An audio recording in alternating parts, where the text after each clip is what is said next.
Hello. Hello, everybody. How are we? How are we? Let me know if this is working. There's so many things that I changed in this setup. Things are gonna break.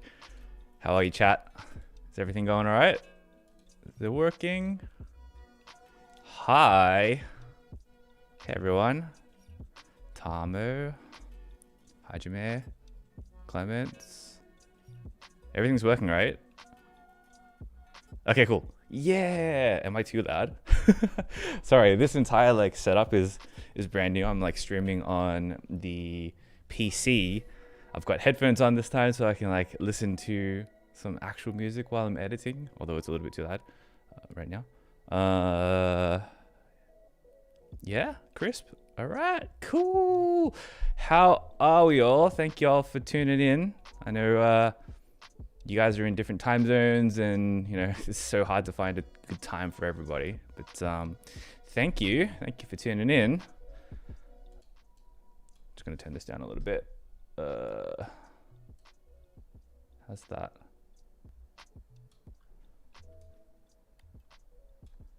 Yee. All right, getting ready to go. Just gotta pour me some tea.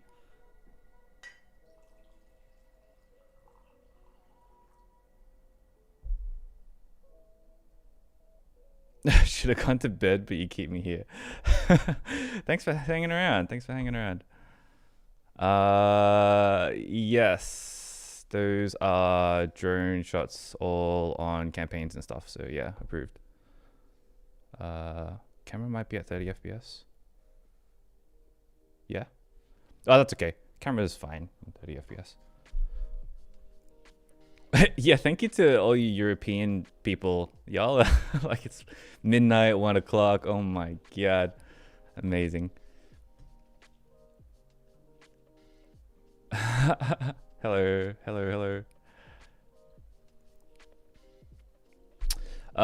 Okay, so today, what do we got?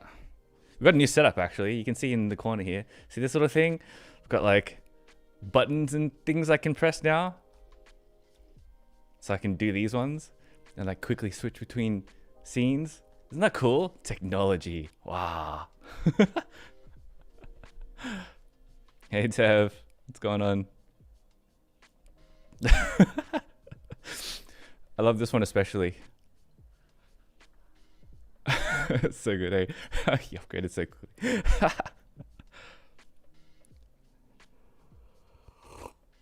Alright, let's get to editing. Saturday morning for me. Still pretty early, so I'm still in like wake up mode. What do we got here? True streamer, yeah. Today, what are we gonna do? So I've got a bunch of things that we need to do today. The other day I went out to shoot street, but in the fog. So Sydney kind of has fog maybe a couple of times a year. And it's always really hard to catch, and there was forecast of fog and stuff, and I made like a little video and did a POV video about it, and then took some shots and stuff, so I have to edit those shots for that video, which I feel is actually kind of like a recurring theme now, because last stream I did that as well for my other POV video that I did last.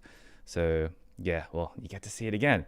And then I've got some other images of some other things that I need to edit. I want to do some like portrait series and this other like Taiwan series, and then a couple of other thumbnail-y / promotion type images and stuff.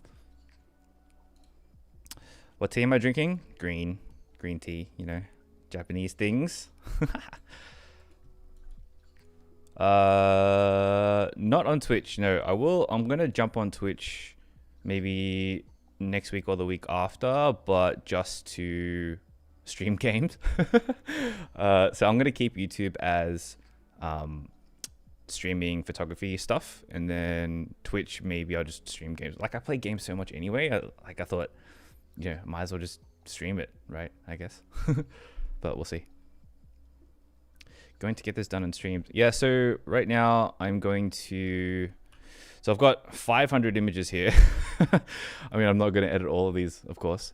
But I want to do some selects. I haven't even looked at any of these images yet. So, you know, I'm sure a bunch of them are like out of focus or not that great or what have you. So I guess you guys can have a look at my process on how I do selects and how I pick my images, and then like what the process is and what I do with all that kind of stuff afterwards. So mostly they were shot with the RX 100, which is RX, you'll see up here in the top left. No, you won't, because my face is covering it. Never mind. But I'm shooting with a little pocket camera most of the time, if not the A7C, but I think I only took like 20 pictures on the A7C or something like that. Yeah, most of them are from the RX. Editing speedrun, yeah, that's it. Some percent. So I'm not going to use these. Oh, there we go. Blurry images straight away. This is when we first started to head into the city when the fog rolled in. So like up here, there's a whole bunch of fog that's starting to roll in. It's still a little bit eek. I actually don't know how these turned out in terms of like whether the city looks good in this amount of fog or not. But yeah, it's all good nonetheless. I think I kind of like this one. So usually I'll just use quick collection, so B, to select. Hey Demis, what's going on, man? Thank you for joining. And then I'll just go through and just quickly toggle and see which ones I like. But none of these ones have like nice figures. I wasn't looking out for them at the time, which is kind of new of me, but you know, is what it is. Oh, I kind of like this one too. The tram. Tram looks good. Yeah, so this is what the fog kind of looked like. I'll edit these out to be a little bit more foggy, I guess. Got her. That was alright. Nah. Oh, that's right. I remember seeing a bird and I was like, yes, I gotta get it. Oh, I like that one better though. So what I'm looking for is, you see how there's like, the bird has like, you know, the wings horizontal, and then the next couple of frames are, you know, a little bit more angled. When you're looking out for motion, you know, check to see which form, which silhouette has the most suggestion of movement. So especially for like birds and stuff, you know, this is kind of like an in-flapping motion, so I'll probably choose this one over the others. Something like that.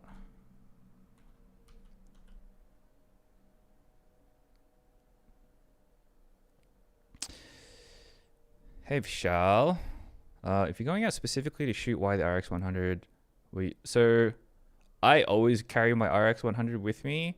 Where is it actually? I'll show you guys what it looks like. So it looks like this. It's little like pocket camera, which I carry around with me all the time. But I don't know. I just thought it'd be fun to do a POV video with just this time, because I mean, I shoot so many images with it, and people are always obsessed with this idea that you need the best, latest, and greatest gear to get good shots. And that's just really not true. So, you know, I thought, you know, why not just have a POV video where I go out there and shoot with a pocket camera and see what happens.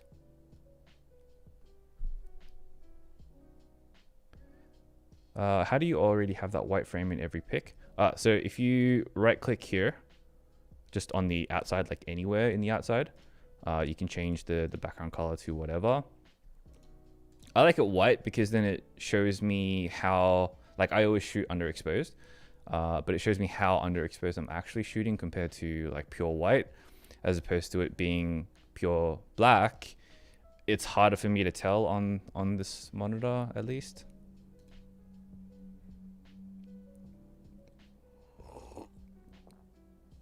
ASMR.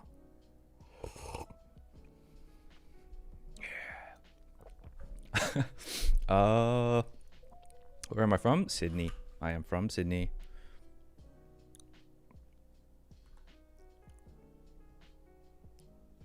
Thank you, thank you. Yes. What else? Let's see. Not too many good ones, but I don't mind this one actually. Yeah, the fog wasn't as thick as I thought it would be at this time. Doesn't come out that much in the images, unfortunately. This one's kind of nice too, though. Sorry, bit off topic. What's the name of the hexagonal things behind you? These things? These are like acoustic panels. So they're little hexagonal, like they come out of the wall, if that makes sense. They come out of the wall, like they protrude about that much. And they just help with like the echo, that kind of thing.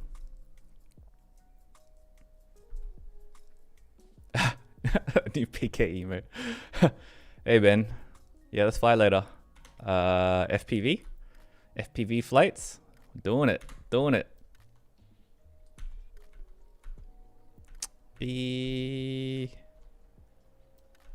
I don't really like any of these images actually. It's not foggy enough. I mean, that one's kind of nice. The light's kind of nice, bouncing off the windows and stuff.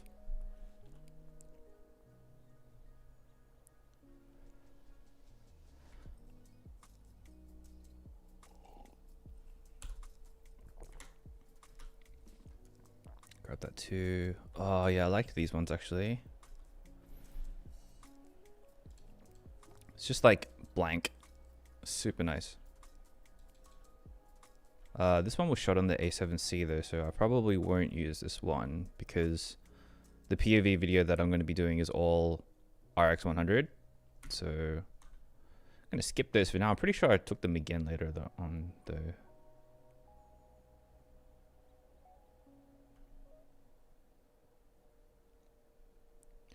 Thanks for buying my presets, man. Glad you enjoy them. Hey Anthony, what's up? How do you compose your photos? That's a very broad question. I don't know how to answer that. I mean, I do it instinctively, I guess, after many years of practice.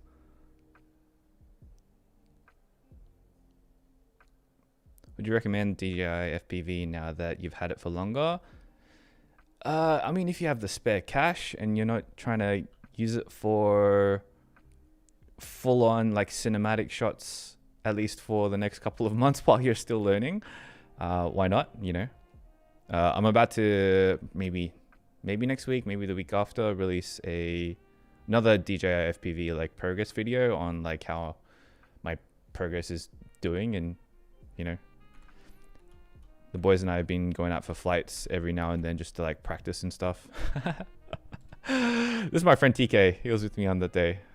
And this is what we were doing. Two idiots walking around with like GoPros strapped to their chest and people looking at us and stuff. It's just the things you gotta do. The things you gotta do. I kind of like this one.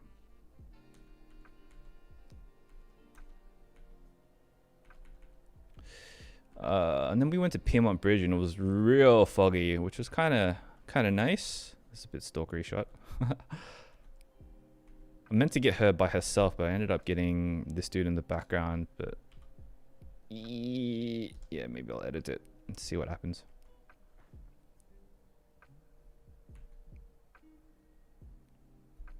Yeah, I mean, fog shots are just different in general. I've gotten fog shots in the past, but I don't know. It's when you're in Sydney and you don't have much to shoot, you kind of can't be picky with what you're shooting.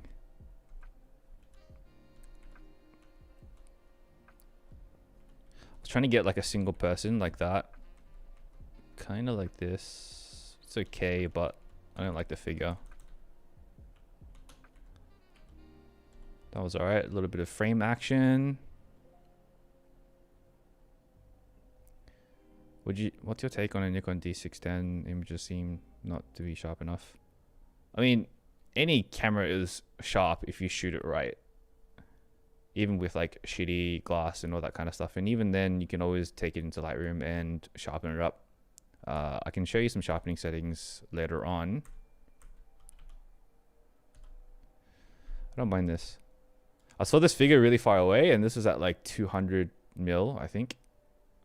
So yeah, this thing, the RX 100, goes from 24 to 200 millimeters. So I was like, oh, there's a silhouette in the distance, and I just went to go snipe it.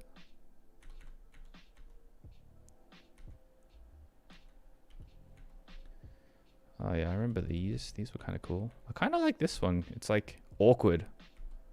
Like the composition's really awkward, but I kind of like that.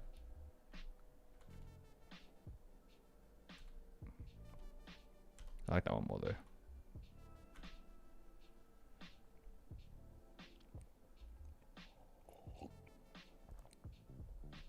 Thanks, Mike. Appreciate you, man. Making me regret selling my RX 100 more and more. Yeah, I mean, that's the camera that I always recommend people buy. Even before you buy a full frame camera, even if you have a full frame camera already, like RX 100, man, it's just so good. Yeah, I like this one. I shot it really awkwardly as well. Like not even on the third or whatever, but I like that style. This nice. Did I get focus on this? Nah. Good one, Pat. That one? Maybe? Yeah? Nah? Yeah, it's good enough. Yeah, alright. Yeah. Yeah. I kind of like this one better though. So this is the general process, right? How many images? 207. I'm literally just like making quick pics and stuff. And then I'll go into the quick collection after that. So what are we up to? We're up to that many, so 21. And then I'll do another like, you know, second round of selections and just narrow it down even further. Whoops.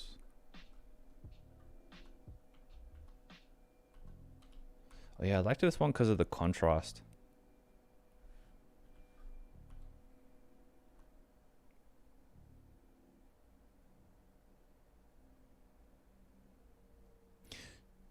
"65 megapixels is too much."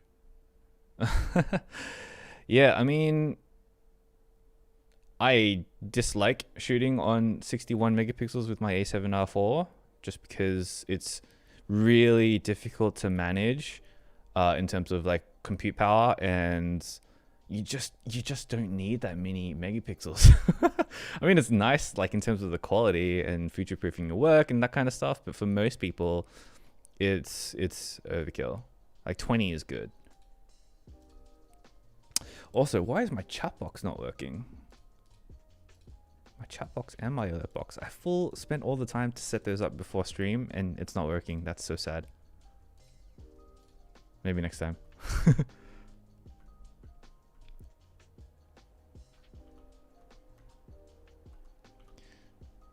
Yeah, I like that one too.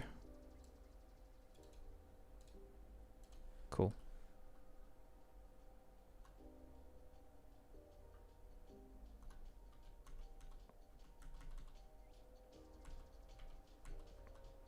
Yeah, and then I saw all these like birds and stuff around the opera house and this ferry coming in. I think I like the form of these a little bit better. Because it's like the birds are like nicely surrounding the shape of this boat or the ferry. That one's okay. That one only has a couple.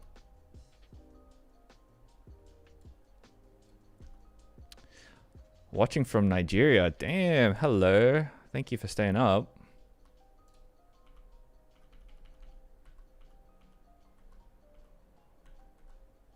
Yeah, I think this one. Yeah. Yeah.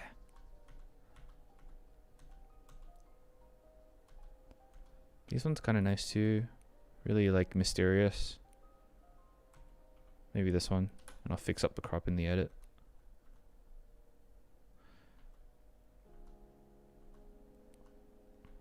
This is me like sniping some dude from like a kilometer away. Sometimes I feel like such a stalker. But I like that he's like right in the middle, so that's kind of cool.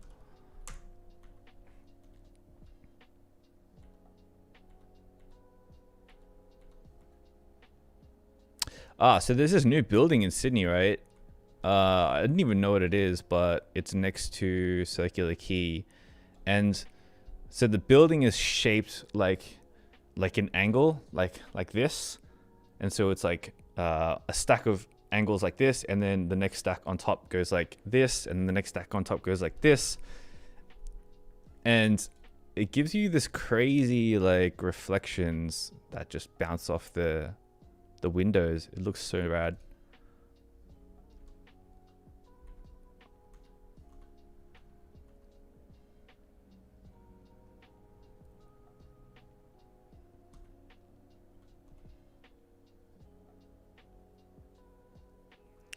I like that. Simple.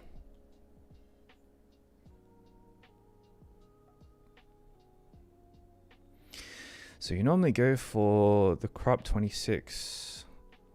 Yeah, I mean, that's one of the nice things about shooting on the A7R4 is that you have that crop factor immediately if you set it to like a custom button or something like that. So it's almost like every single lens you put on there has 2 different focal lengths, which is super nice. So yeah, I do actually use that quite a bit. Oh, I actually like this one. Let me get rid of the other one. Oh, that one's nice too. I'll decide later. I feel like that all the time running around with my 200. Yeah, I have a 400 sitting there as well. I'm like, oh, this bazooka, this perv machine.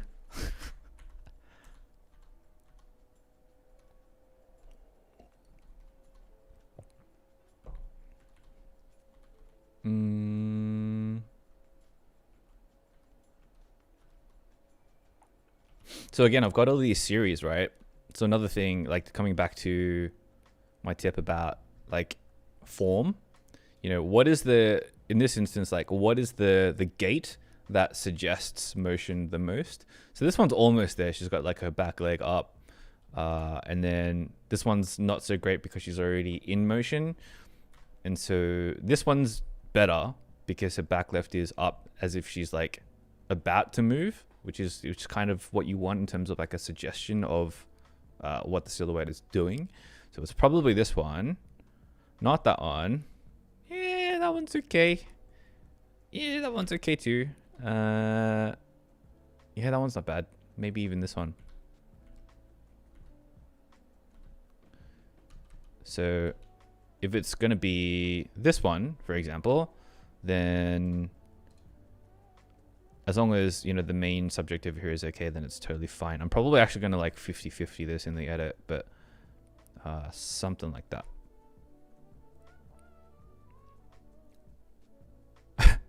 There's no such thing as a stalker in photography.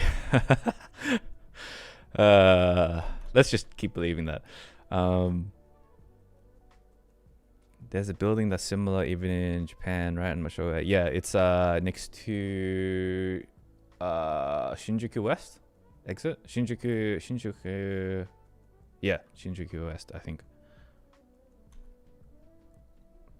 You know if there's any solutions for opening up big 61 megapixel files, 1080p? Yeah, so if you don't have like a super powerful machine, or you want just things to load quickly on the regular, then you see up here, so right underneath this thing, if you make smart previews for everything, then things will load quickly. But then when you're editing, you're just not editing with like the original image, and then when you export, it'll export with the original image like proper. But if you if you often like, you know, check for sharpness, for example, and you zoom in a lot, then smart previews isn't as good sometimes. So yeah, just watch out for that. But it does make everything load significantly faster. Also, load things in DNG and convert everything into DNG because it reduces the file size like 20%, and that makes a big difference.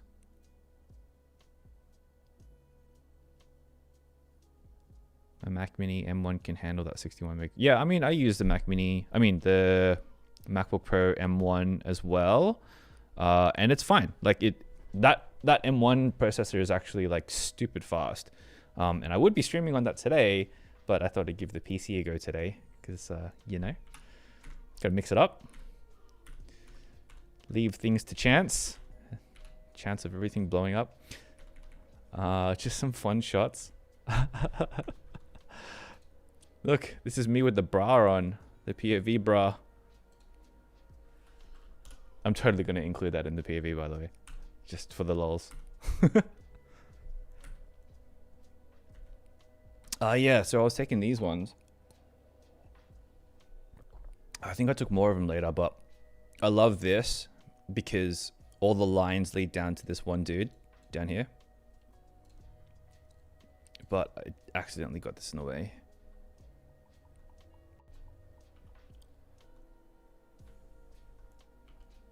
This is classic, and this is clean.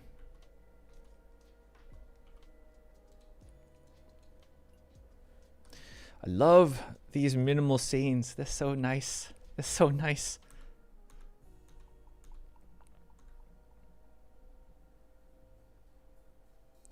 What was your go-to spot in Japan? Got to write down all the point of interest. I mean, I have so many. I made a book about it. That's how many I have.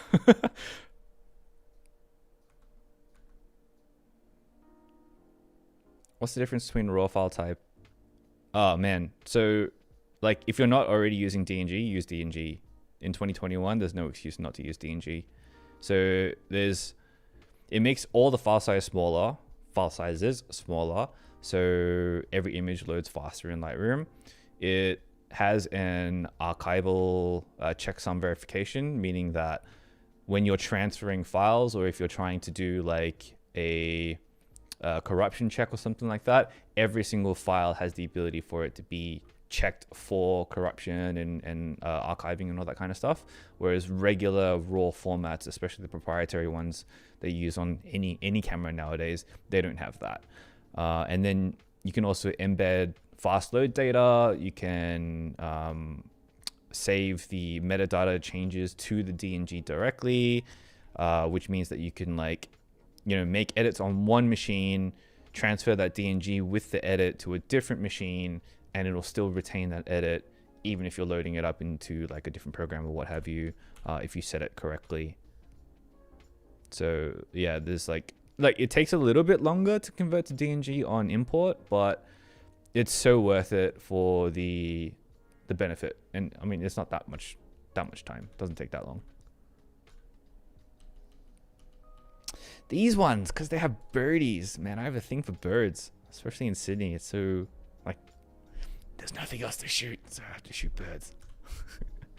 I like this one, though. Oh, yeah, and I was trying to get silhouettes from here as well. Again, I'm looking at, like, what's the gate? That's a good gate. She's got her arms swinging out and all that kind of stuff. Even got some birds around here. This guy is gone. I think it's going to be that one. Yeah. That one.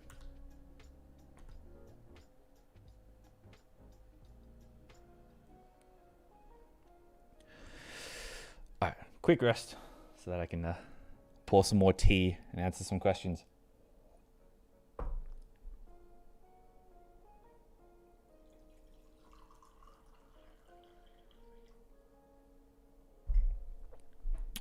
What do we got?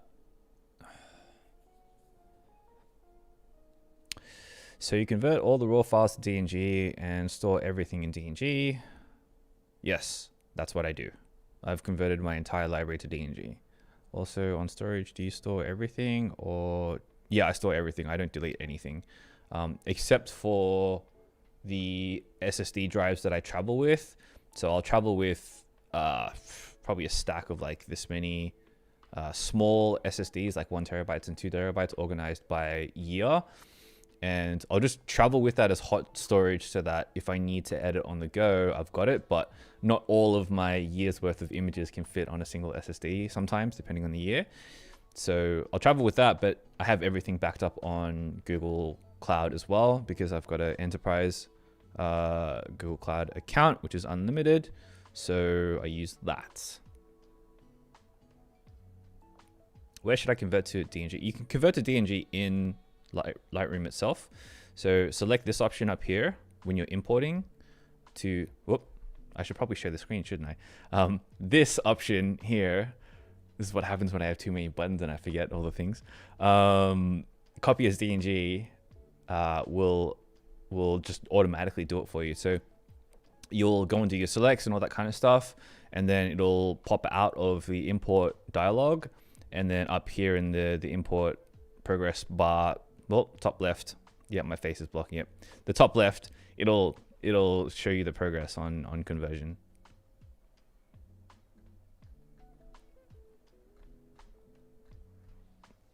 What about Facebook images? I don't know about Facebook. A bunch of people have asked me that already. I don't and haven't played around with the Facebook settings, and I don't actually use Facebook at all. So I'm sorry. Can't wait to see how you edit these gray photos. Honestly, they're probably just going to be white or dark or something moody. I should probably get through these. Let's power through them. Oh yeah, I remember seeing some people up on the bridge, but the silhouette's not clean. That's all right. That's kind of cool.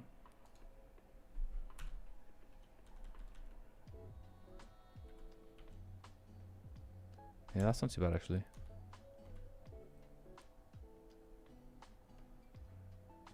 Yeah, you can also build smart previews on import. Yeah, which also takes a little bit of time, but again, it's also worth it if you need to do that. I don't know what these guys are doing. So they were like climbing the harbor bridge for some reason with these gigantic backpack things on. And I thought it looked really cool because it was like a mission to the unknown or something like that.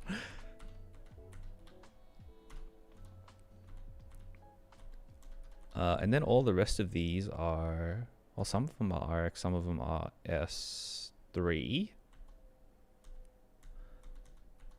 These ones, yeah, these ones. So this is the harbor bridge. I don't know if you can see the settings. It was like 1/16,000th of a second. And I was trying to get the rays coming through, but then I saw this composition and I was like, oh, this is kind of cool too.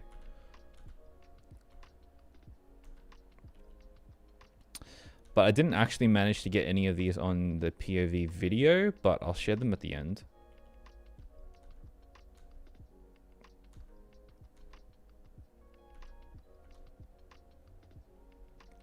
Yeah, I like that one. That one's cool. Almost done. Almost done.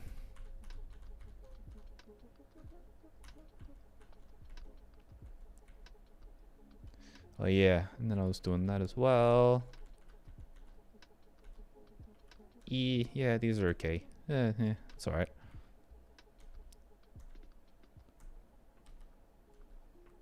It's just really hard to shoot because like the cloud cover comes over at such random times, so you always have to kind of like be prepared. Oh, this is Ben Ichban. He's in chat, I think.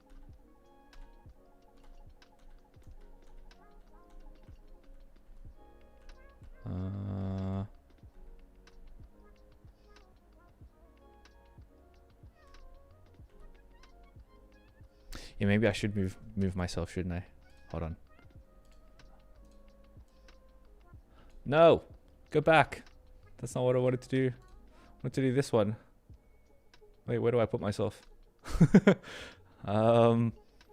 Maybe like here. Yeah, how's that? Is that all right?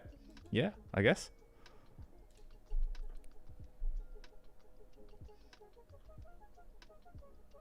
Bottom left? I could do bottom left. Something like that. Yeah? Yeah. Okay, cool. Okay, cool. Let's see. Almost there. 495. Yeah, these shots are cool too, because it's like, I don't know what the hell was happening with the light coming through this, whatever the thing is, but it's neat. This was shot in the S3, so I can't really use it for the video. Dang. But these rays are pretty typical if you get fog conditions in Sydney. There was a whole bunch of other photographers there when we were there as well. Just literally waiting. Yeah, like, isn't that crazy? This, like, it just looks so naturally soft, like straight out of camera.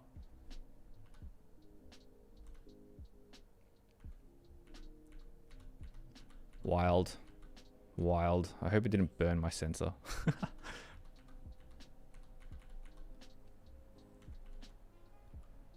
Those are the same.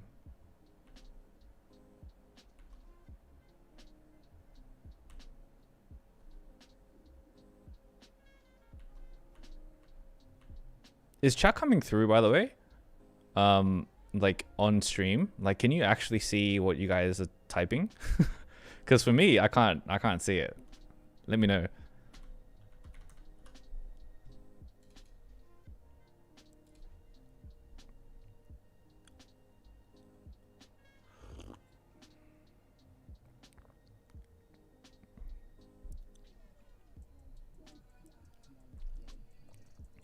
You had a suggestion in one of your videos not to shoot the same composition many times. It's actually how it is. Yeah, so with that, clarification on that is, if things are moving in your scene, then 100% shoot it so that you get the best form and the best shape, right? Like all of these shots here, the clouds are moving. So as you saw, right, there's different cloud shapes, patterns, textures that are made from the same composition. So what I mean in terms of like trying to push you guys to do more compositions is to take different compositions as well. Doesn't necessarily mean that you can't take the same composition with different forms, right? Oftentimes, like, especially when I was talking about like this kind of stuff with the silhouettes, like you want to get the best forms and shapes, even though these two compositions are different, right? So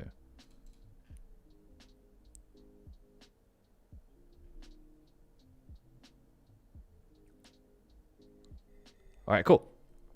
What have we got? We got 43. Yeah, that's too many. That's too many. All right, I'm just gonna speed run through this. Gonna keep those. Gonna keep those. Get rid of that. Nah, get rid of that. Get rid of that. Not strong enough.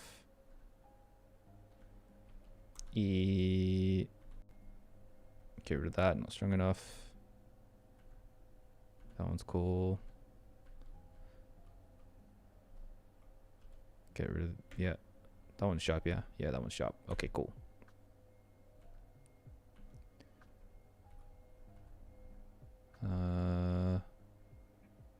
Then I have a whole bunch of these which are very similar. I'm gonna get rid of this dude.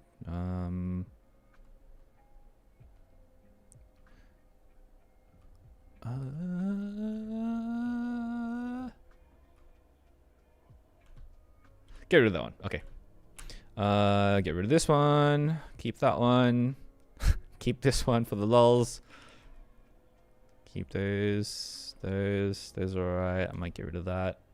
Those are cool too. I think I like the portrait one better.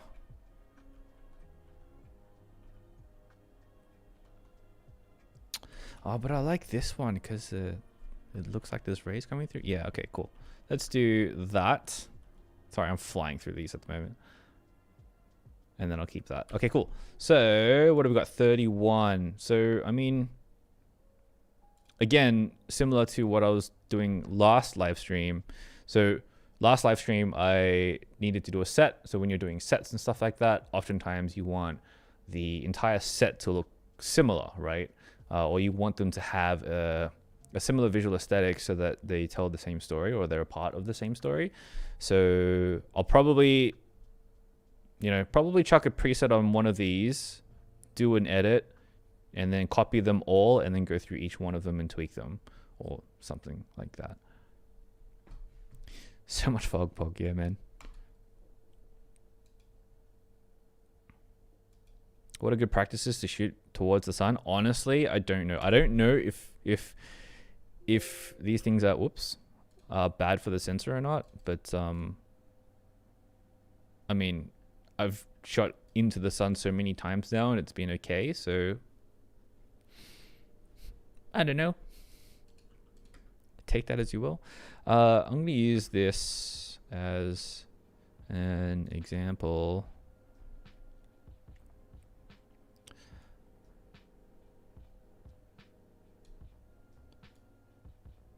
So I'm going to do something like that, just as like the objective right now is just to get like a base edit going. Give it a couple more shadow details, bring down shadows here. I'm going to go like hardcore black clips on this series because it's the faded look really lends itself to this whole like foggy idea. And then one tip, if you're shooting fog, if you want it to look more foggy, dehaze negative. But I want to do that, and probably I'll leave the exposure just for now.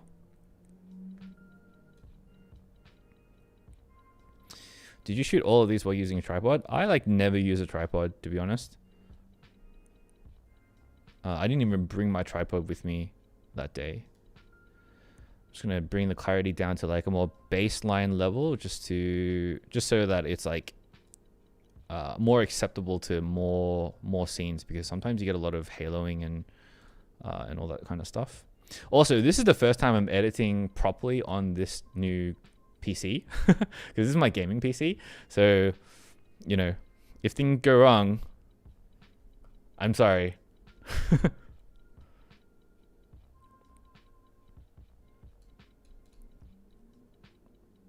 How many collections you got? You ever clear them? I only have one main collection for all of my photos, so that it's easy for me to organize everything, because I use Lightroom as an organization piece of software as well.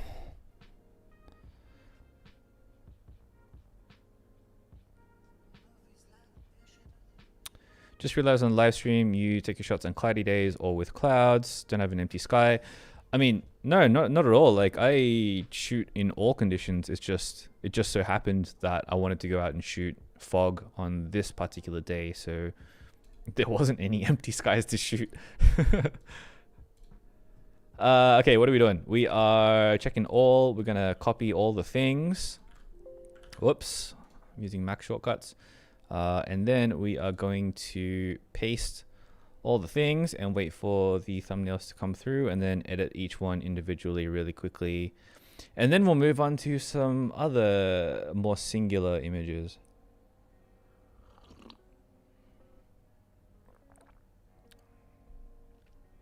So I'm noticing a lot of people prefer LRC rather than LR. I use LRC because my entire collection is like, terabytes and terabytes and terabytes. Like it's well over 15 terabytes or something like that just of images. So if I jump onto normal Lightroom, it's going to cost me at least $250 a month to keep that all online. And I won't even be able to keep all of my collection online because I think it maxes out at 10 terabytes, I'm pretty sure, as far as I know. But if they have local storage for Lightroom normal in the future, then 100% I'm in. Just because it's faster, it's cleaner, the UI looks so much better. I would totally convert to that if it wasn't for the storage issue. Do you use color grading to get a specific color, or do you use color calibration? I use both. I use all the color things. every single color thing I tweak. Saw on your Instagram, couldn't see any sunny day photos. Ah, right. Yeah, that's fair enough. I mean, some days, sometimes the feed just gets really dark. Sometimes I'm just in the mood, you know, I'm in that mood. See, your clarity is down, your texture is up. Well, watch some of my like anime. I have a video on anime and why I use that as inspiration.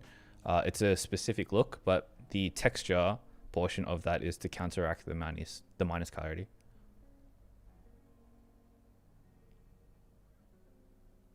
Yeah, Nila, I mean, you're not wrong, but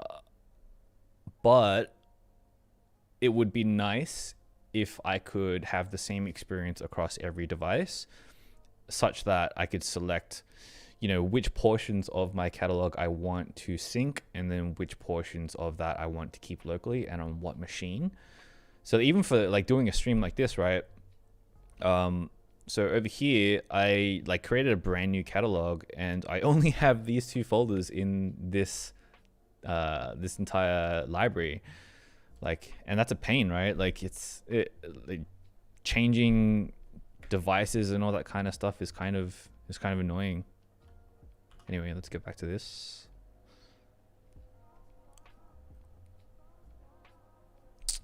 Is there a difference between color calibration and color grading? Yes, and yes, I have a whole video on this, on calibration specifically, so check out that video. I think it's like 5-ish videos back. All right, first edit. This is way too much blue. This is saturated as hell. Let's chill that out just a little bit. It's also a little bit too dark, so I'm gonna raise that up just a smidge. I'm gonna give this like a real faded, vintagey kind of look. Also gonna control these highlights and then give it some local adjustment to just make it a little bit more hazy, something like that.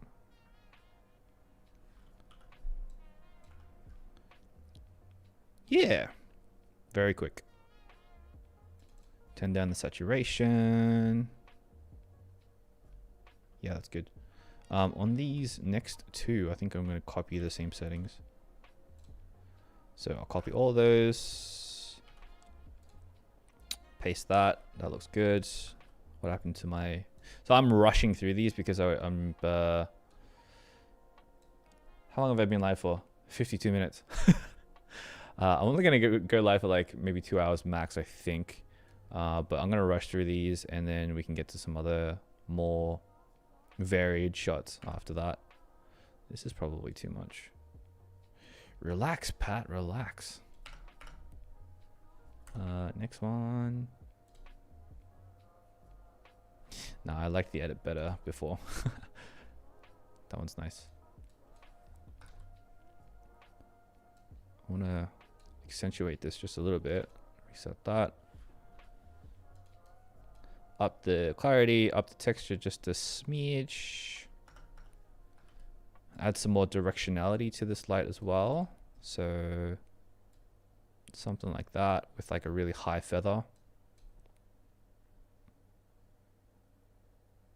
And I kind of don't like that the fog is gray, even though I know fog is gray, but I like white fog. So I'm going to brighten that up just a smidge. Then I'm actually going to give this a crazy vignette just so that everything else doesn't matter in the frame. Something like that. That's pretty crazy, right?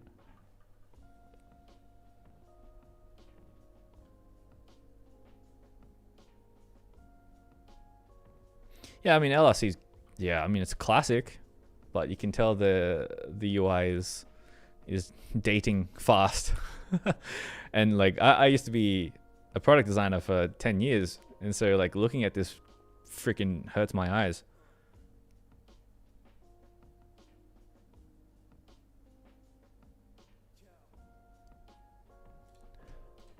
This is nice. Actually, I just might keep this. This is really good.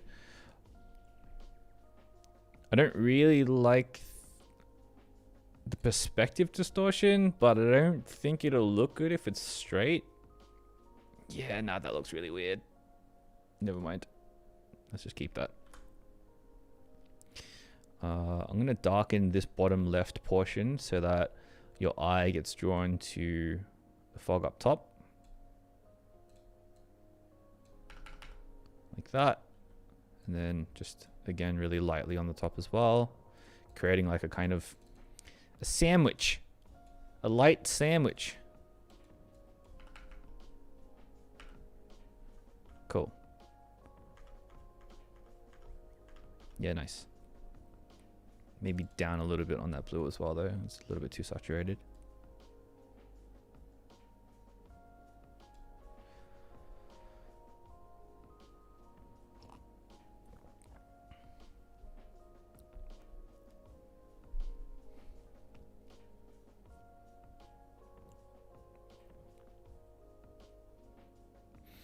Saw the video on calibration, learned a lot.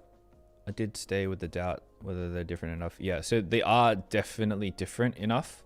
And especially when you have a certain look that you're trying to go for, you need to use the HSL stuff in order to counteract the look that you're trying to go for. But this is like, is so super, super advanced that I'm not going to cover it in a YouTube video. Rather, you should go check out my upcoming course on Lightroom that's coming out very, very soon. That I will be covering this on, and I know that is a shameless plug, but like there are some things that like you can't, like you just need multiple videos and multiple explanations to be able to describe, and so that's going to be on that. Plus I don't want to give everything away on YouTube, you know, some of it, a lot of it, most of it, my soul.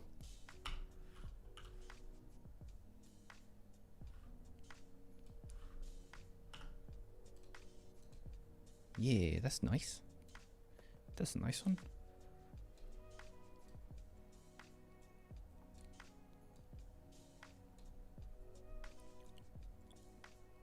Hello, Ian. For the tone curve, do you tweak the red, green, and blue? No, I don't. It's just a waste of time, in my opinion, because you can, if you're looking for those kind of color tweaks, learn how to use the calibration tool. Like tone curves for individual channels is nice, but I feel like the effects that you get with calibration and learning that are, they're different, but they're better. Plus, like tweaking individual points on a tone curve is very finicky and very time consuming. So, you know, your workflow is probably going to be a lot slower because of it. So you want to watch out, especially if you're shooting a lot and you're editing a lot. Like workflow considerations are such a huge thing. And even though sometimes like the workflow choices you might make are, you know, potentially not as, well, they might not produce as nice an image by like, you know, 5% or whatever it might be. Oftentimes the workflow benefits you get are worth it. I hope that makes sense. Whoops. Where is the minus? What do I want to do with this? I was going to brush it, wasn't I? No, actually, I'll save that. That's nice. All right. Flying through. This is nice too. But this blue is a little bit too much.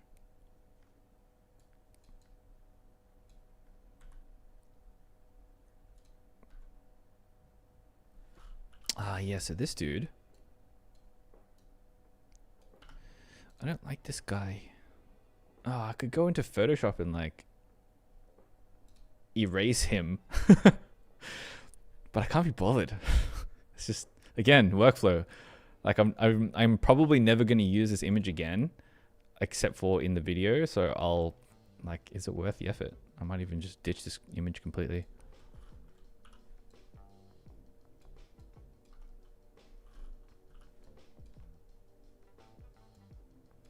Yeah, no, that's not the right way.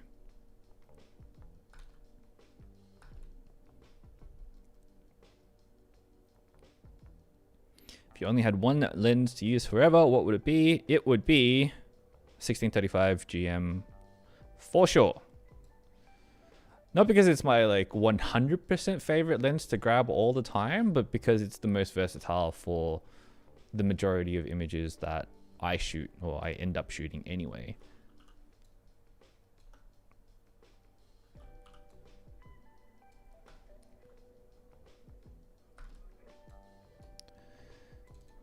Give her a little bit of, just a little bit of pop. Maybe not too much. No, that's probably too much. Something more subtle.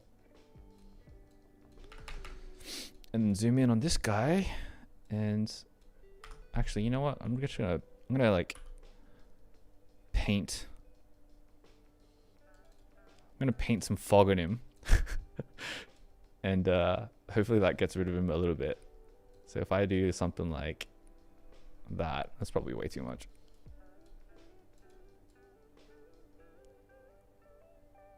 Maybe not, eh? Let's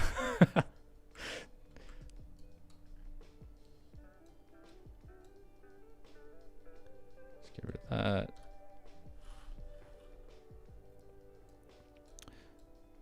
Reduce the flow. Just paint it around everywhere as well. So subtle.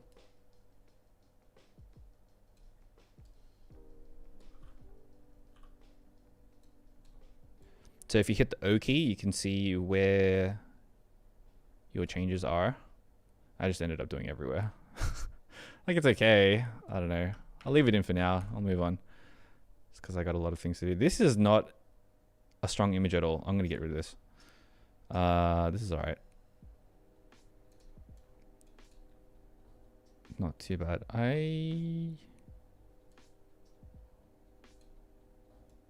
Yeah, something like that.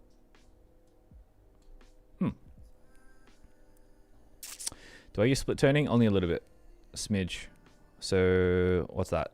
A little bit on the shadows, like a 10 saturation kind of thing. 3 saturation on the highlight, same kind of tone. Leave the midtones alone because I find it ends up pushing the image too far. And then these settings are only because I kind of just make everything blue anyway. So, whoops. Where were we up to? We're up to here. Plan on doing a video about LR organization. Yeah, eventually. I'm not that sophisticated about it, but I've just been using what works for me. But yeah, I can share that for sure. Glad you enjoyed my tier video, Nila.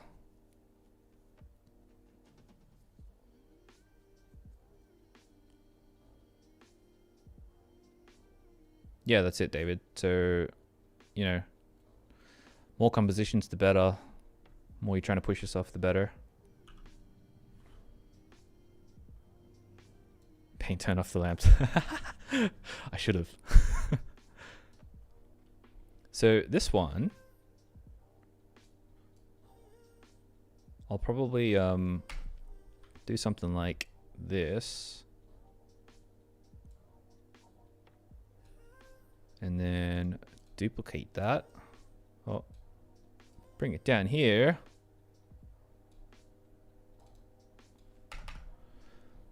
That's probably too much on that bottom bit. Actually, I'll probably go the reverse on the bottom bit. Let's make it darker. But the idea here is like, okay, the subject's obviously here. What can I do around him to make him pop? Then I'm going to paint in this middle section really quickly. Definitely has too much stuff in it, but it's fine.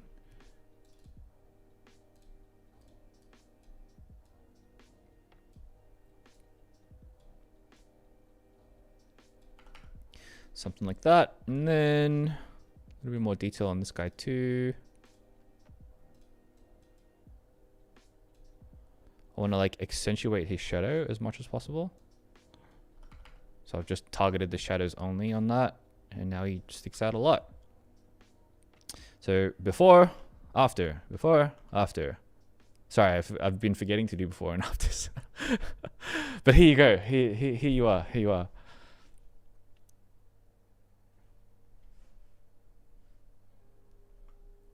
What would you recommend for someone getting their first lens in the Sony full frame system?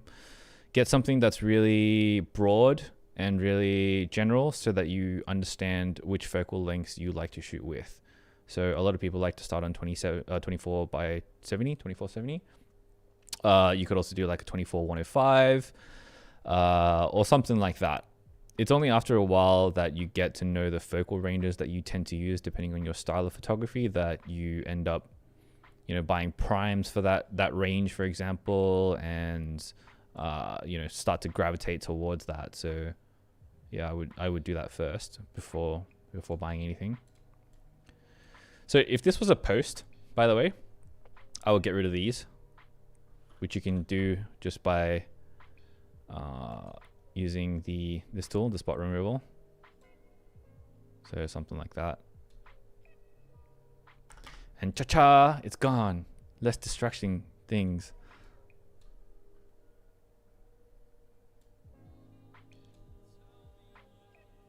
Yeet.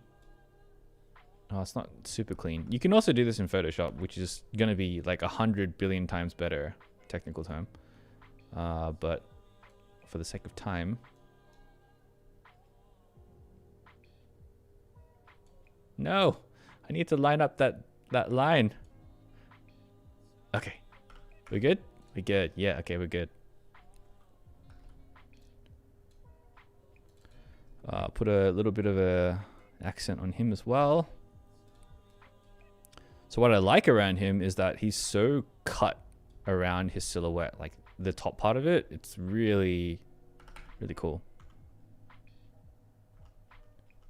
Before, after, before, after. But yeah, not too much change. It's just like tonal changes and a little bit of personal preference is all.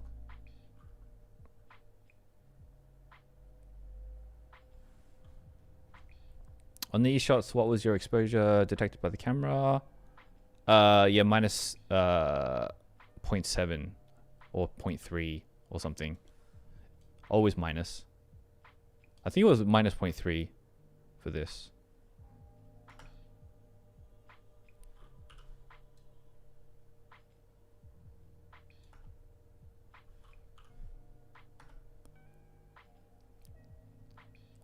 Thanks, Zoe. It's very kind of you to say. I hope so too.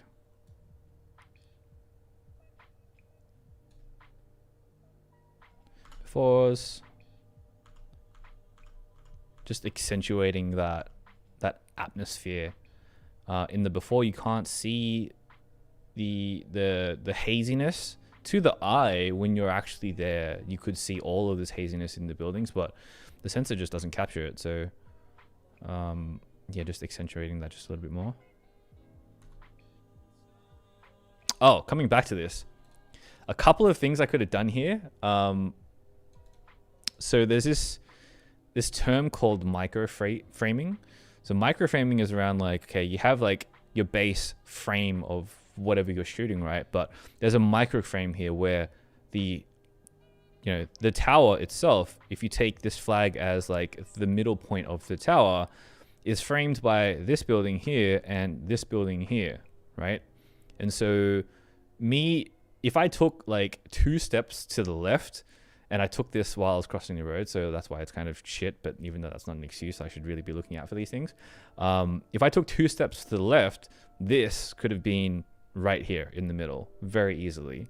And everything would have, it would have balanced itself just a little bit more. And it's these kind of microframes that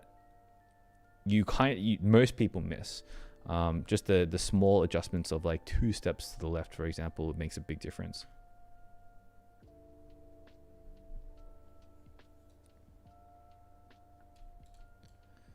That's cool. Don't need much editing there. I might just kill these shadows just a little bit more, just so it's all about that contrast. Yeah, it's cool.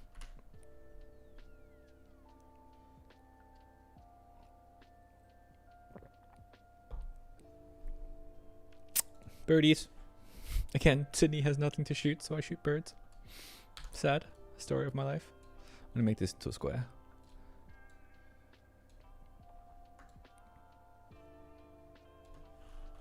Oh, does it look better like this?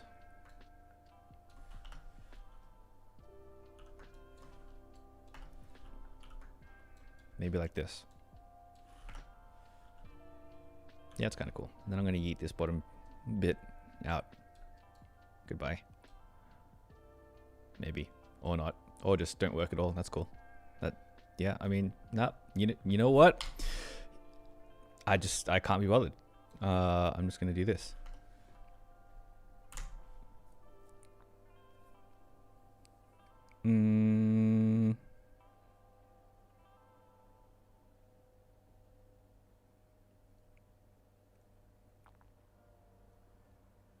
Lucas, I took all of these on the RX 100. This little guy right here. This little pocket camera. Because you can take remarkable images with this.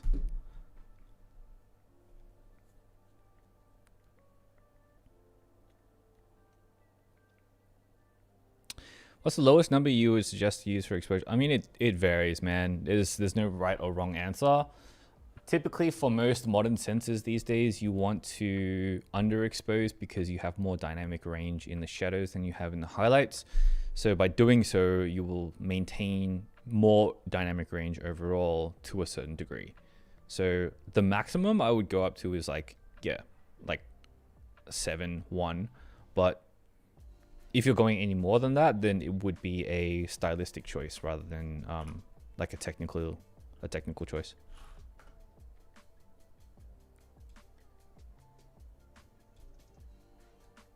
Shadows.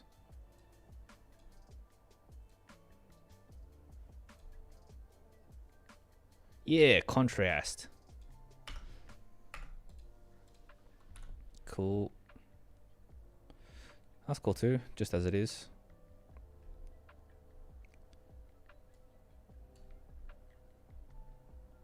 Yep, cool.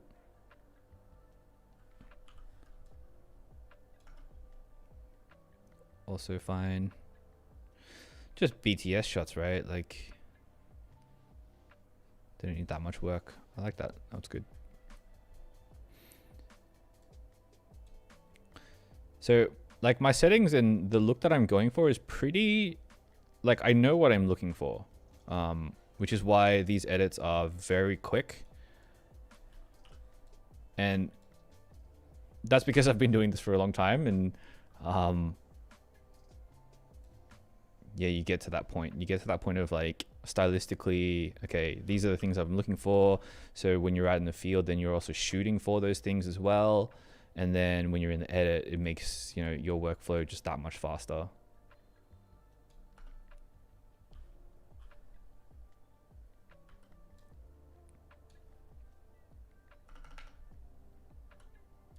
So I'm gonna, again, try and make this foggy fairy contrasted a little bit more.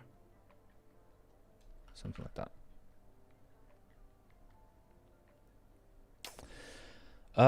What is a course or courses you are bringing out? A Lightroom one, a masterclass one on, it'll be on Lightroom Classic, but a couple of the things will, well, the majority of it will be able to be transferred over to normal Lightroom as well.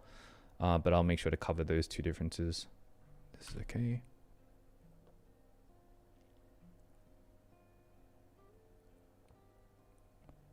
Dumb question you probably explained before. I remember you saying generally go for underexposure, though I can't remember the reason behind it. Oh yeah, I just explained that. Also birds. Yes.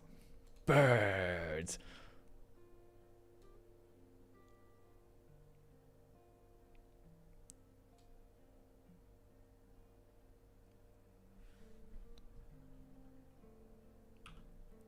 Yeah, Mike, I mean, when you get used to having a small sensor, you like, yeah, I mean, you can make any sensor work. I think that's like, yeah. I don't know what else I was going to say to that, but don't be afraid to use small sensors is what my takeaway was going to be.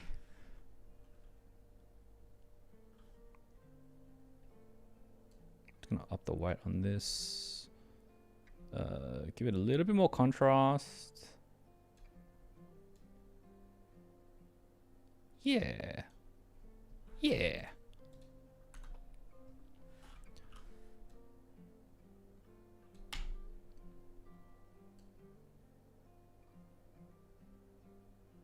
So what I can see in this one is like a little bit of directionality to the light.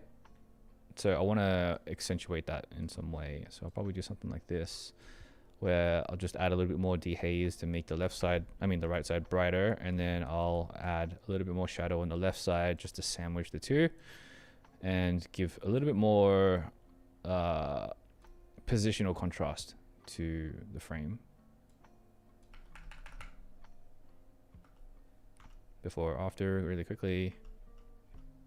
Just like turning the lights on.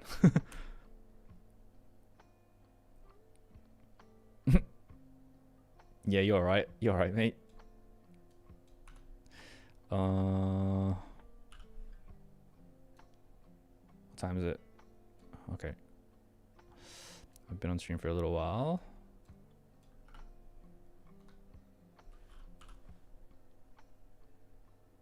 This one, do I even need to edit it from what I did before?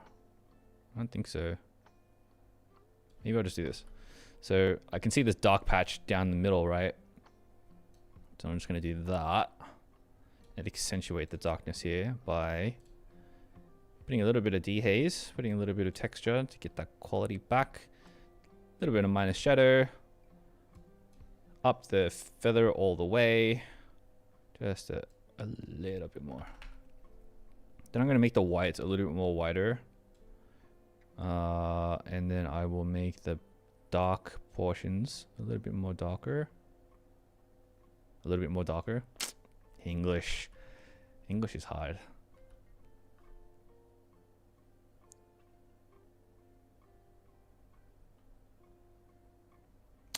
See you later, Mike. Thanks for hanging around.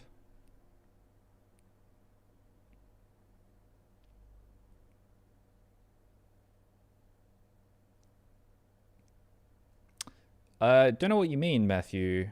Can you explain a little bit more? Like, I'm pushing key X to get this to do this. Like F is full frame. I'm not sure what you mean. Can you reword that and ask me again? Do I use manual or auto or always auto? The camera does hunt. And if it hunts, then yeah, I'll use manual. I'm very, very comfortable shooting manual. But yeah, I mean, autofocus is just so good these days. Like, if you have it, why wouldn't you use it type thing?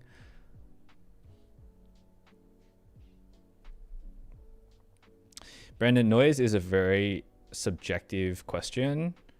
You know, some people might say that this noise is too much. So if I zoom in a lot, even though this is shot at ISO 100, but you can see a lot of like sensor noise and atmosphere. But like, you know, depending on the camera, yeah, noise is very personal. Yeah, Clemens 3200 on the A7 III is, yeah, I'm comfortable pushing even to like 12,800 with like a moderate amount of noise reduction in Lightroom.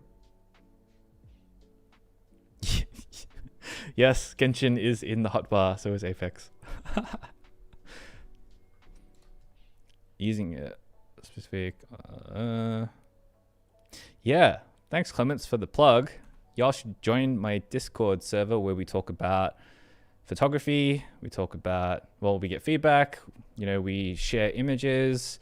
The guys have been doing like photo edits and stuff recently, like live, just for practice, which is kind of cool.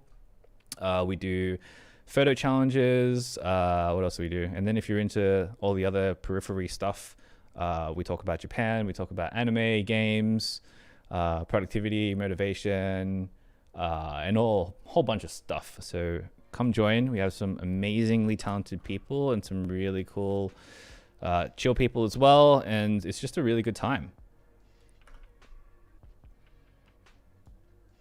Discord crew, yo.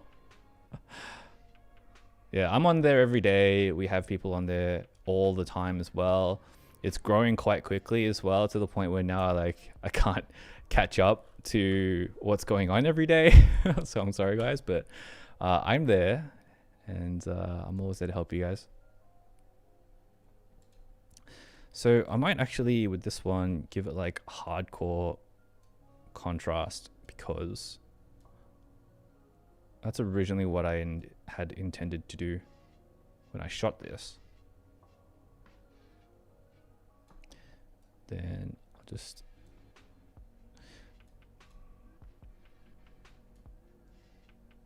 yeah, something like that. That looks cool.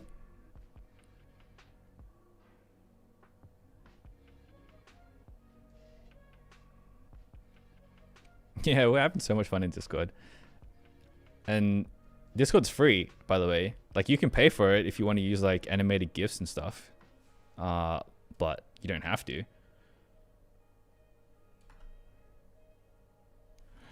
Is this crop better like this? Do you know what it is? Does it need the water?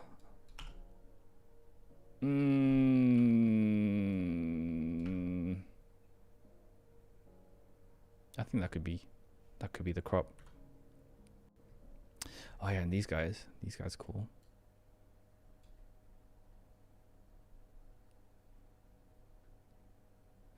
Don't really need that much editing on this one actually. Might adjust the crop to do like a half one there. Whoops. Let's do that, and then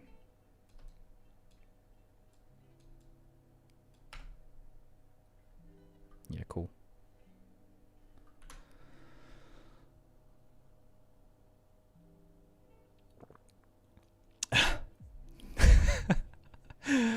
All right, catch you, Aria. Thank you for hanging out.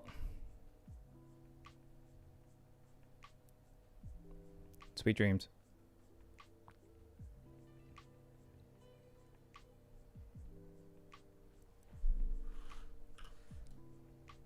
Yeah, the Opera House looks like a spaceship, doesn't it?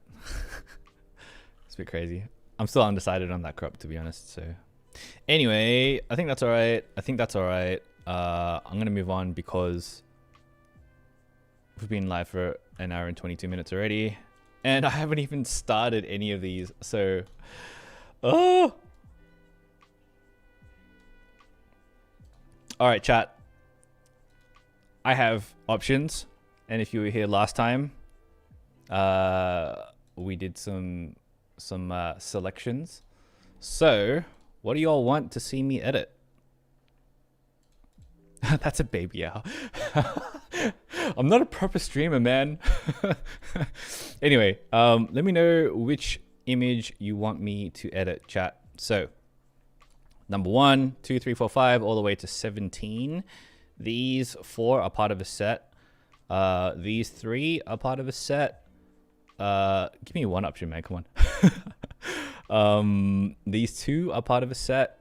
And the others are just like a standalone, I think. Yeah.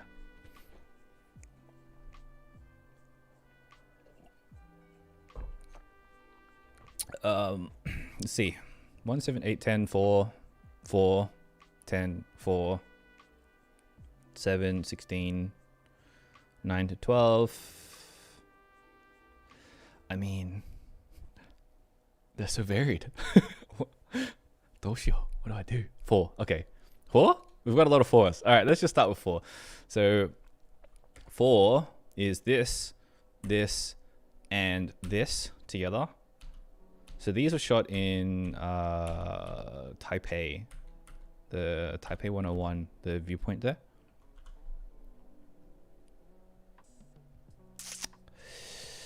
I don't think I'm going to do that much to it actually though. It's like, I'll put a base on it, which will turn it into this. Yeah, I don't really like that though. So one thing I do want to do is get rid of the green tint, because this one to my eye was like more yellow. It was more like this. It's just that the white balance didn't capture it properly. And what I like about it is there's a whole bunch of rays, so I want to try and accentuate that. somehow. I'll go and do just the usual things here and there. My clarity, classic minus clarity.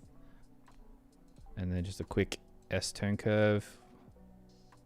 And I'll clip the blacks just a smidge. But generally, so all of these images, by the way, are going to be images that I'll post on my account. And on my account, my fade is high, but not too high, like probably around a 20-ish. So because it's my main account, I already have like a predefined visual aesthetic that I'll edit for.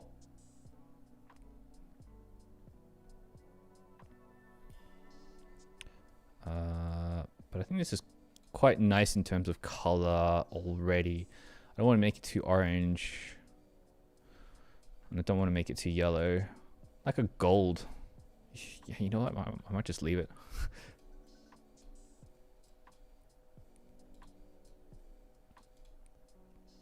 Yeah, Apex on the taskbar. Yeah, man. Main Horizon, Octane. Valkyrie's really cool though, the new Valkyrie. For colors on this, I am going to go and try and accentuate the sun coming down. And so I'll probably do a little bit of this. 10?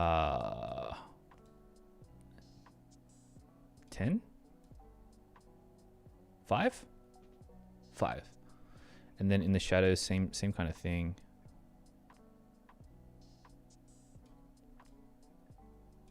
But maybe a little bit more orange. Just to give it like a little bit more of a rich texture to the shadow. Something like that. Something subtle. 5. I mean, I'm sure you can't even see that on stream. But you can see it here. That's what counts. A little bit of vignette, just because that's my de facto standard. So sharpening, I have an entire video on sharpening for Instagram specifically. So go and check that out. Sharpening and exporting and all that kind of stuff is very specific. So yeah, something like that. Cool. And then for these ones, because they're indoor and they're part of the same, actually, whoops, I forgot to crop this one. Let's crop this really quickly because it's going to go on Instagram. And actually, am I happy with the directionality there? I might like accentuate this just a smidge. I'll go back to this and I'll add some clarity back to, actually, let's do this. Let's try and get some details in the buildings. So I'll up the clarity to a crazy stupid amount that I would actually never do in like a normal edit on any other normal photo. Something like that. And then I'll add some directionality to the light.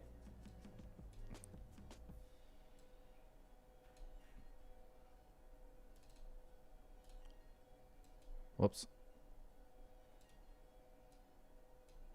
Super subtle. And then these clouds up here were already dark, so I want to make them even darker because I think it's a really cool contrast.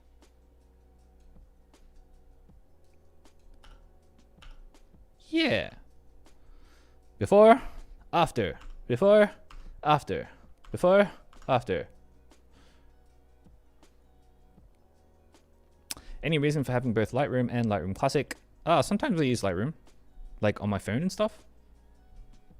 And so the syncing on that for all the devices is neat. So is it really important to edit specific aesthetic to keep your account uniform? What I mean by to people, I mean, look, it's not important.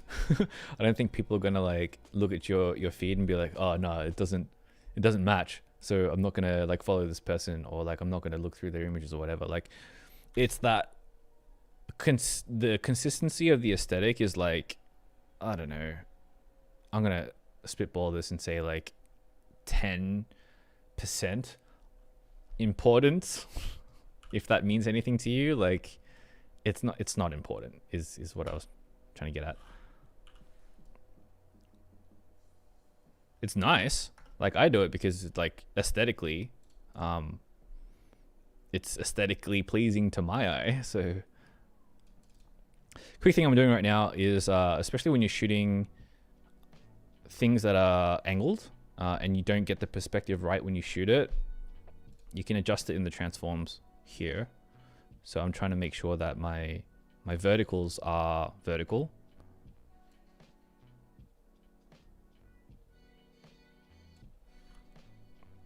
And I don't know if Demis is in the stream still, but he will very much attest to doing this.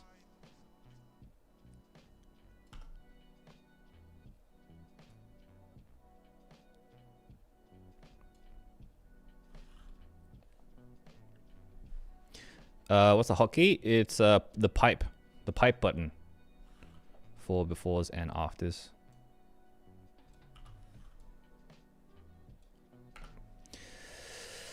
How's that look? That looks all right. I kind of want to make everything really like this color. What happens?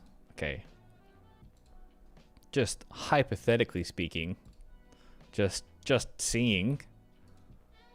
What else did I change?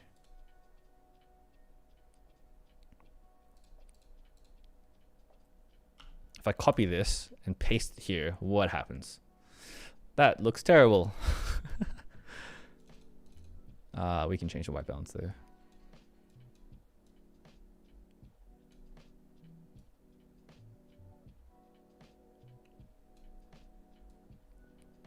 That's better. That looks nice. Some nice golden light. Might kill that that highlight just a smidge, and then I'll bring down the shadows for some more contrast.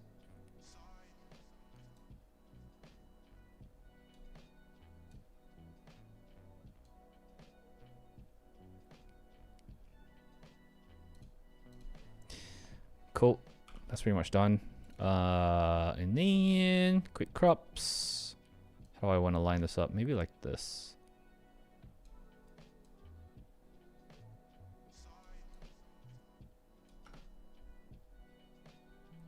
Cool. Copy all of these things. Move on to the next one. Oh, that doesn't work at all, does it? What am I looking at? Let's adjust this crop a little bit. No.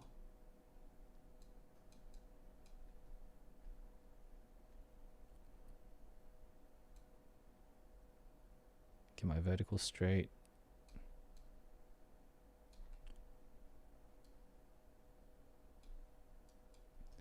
Get my horizontal straight too. Something like that. That's good enough. It's like a little nitpicky type thing, but you gotta have straight lines, man. Gotta have straight lines. So this is nice. The city is still sharp, which is good. Got this little girl and her mom. All right, so going back to look at these things as a set. How is it? It's okay. I think this one's a little bit too saturated or a little bit too dark, so I'm just trying to like color match them at the moment.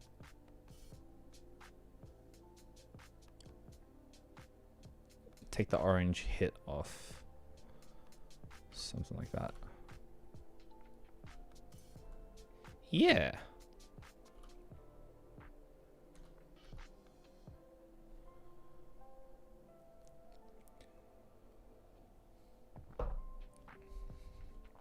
All right, that's it. Done, done, done. Cool, cool, cool.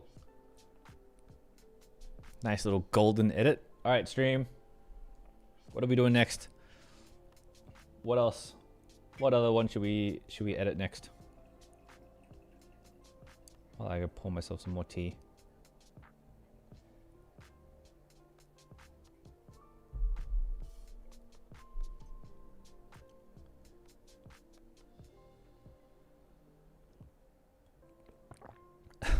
Jeez.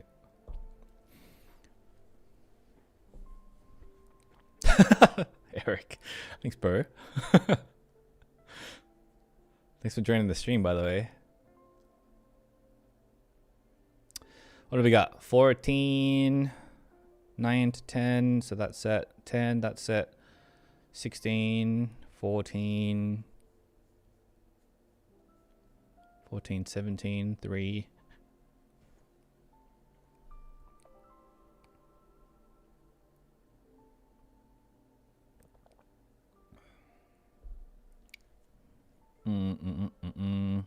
All right, we got some for 14.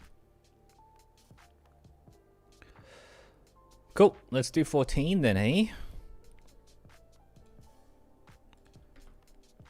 So 14 is a shadow portrait of my friend Nao. So that's what she looks like when she's not in shadow. So first thing, I will do my lens corrections.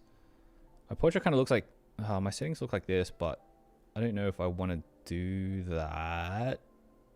Let's just do it from scratch again, I think. Yeah, okay.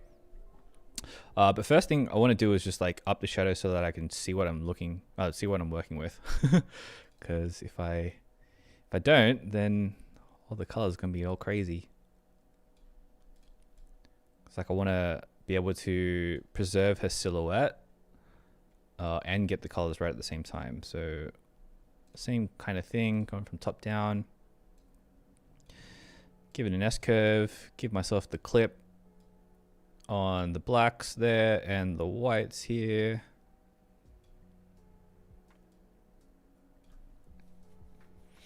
Yeah, okay, so that's cool for the tone, I think. Oh, actually, I want to up the whites just a smidge more.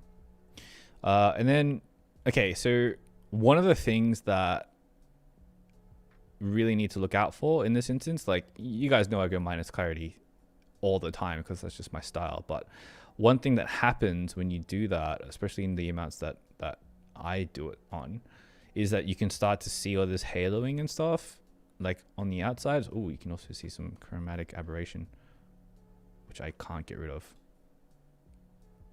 Or can I?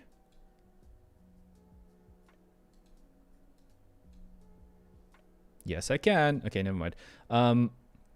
Yeah, so the haloing and stuff like that, you want to avoid that because it looks hella amateurish. And if I like amp that up, you can just see as an example, like, what is this? What is all of this stuff going on? It's a bit, yeah. So just watch out for that if you're gonna go with my style. Bit of texture to up there. Cool. And then colors wise, I mean, this is, so if we go before and after, before looks pretty standard. I'm going to go a little bit more teal, just a smidge, not too much. Go down on the luminance as well, just to make the sky a little bit more bold. One of the reasons why I shot this the way I shot it is because of the whole like anime compositions. Again, if you haven't seen my anime video, you should go check that out, because these are the kind of like crazy perspectives that you get with anime in general, especially the way I'm going to crop it, which is going to be like this, where I'm just going to literally chop her legs off. Cardinal sin, I know. And it's going to be something like that. I can bring back these shadows now, actually, and then not too bad. What I want to do is, there's a whole bunch of like these almost specular highlights in the background. Actually, she's just a smidge too dark, isn't she?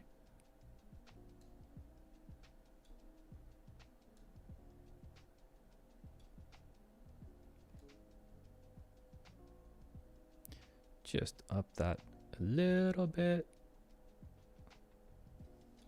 Little bit of light on the face, and then I'm just gonna darken the very, very bottom portion just because it's not important.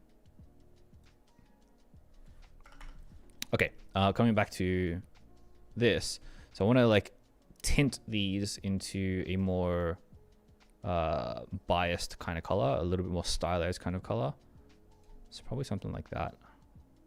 That's probably too much. And this is when you start to use the color grading, like split toning stuff properly. A lot of people just do it a lot and they don't know why or like what it's doing, but like it only affects certain regions of the image, so you should be using it sparingly. But in this case, because I'm doing this as like a stylistic kind of treatment, it's okay if I just use it a little bit more liberally. But like even here on the shadows, like this is way too much, right? 31, too much. It's going to be more like a, yeah, like back to a 10. Whereas like on the highlights, it's a 40. What color do I want? Orange? Yeah. Might even up the blues just a little bit more as well.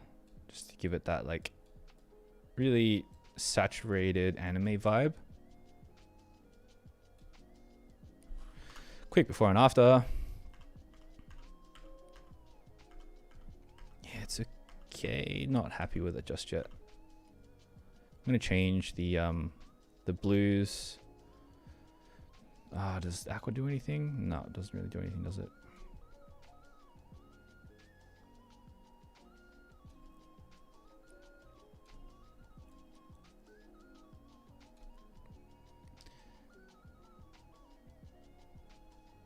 Something like that. I think that might even be too much purple. Cool. Cool. A little bit of vignetting. Probably too much. Right. Bit of sharpening. Holding on to the Alt key to get the mask up so that we can see where she sharpened around properly. Even from here, so looking at it small, like the clarity is too much. I can already see hailing, so I'm just going to get rid of the clarity altogether. But instead, what I'm going to do is do a little bit of minus clarity, a little bit of minus dehaze, a little bit of whites, soft little brush here, and then even like a little bit of warmth. Start to just paint around, just to give it a little bit of an accent. And then I'm going to do the same thing, but with a reverse colored white balance. And instead of going brighter, I'm going to go a little bit darker.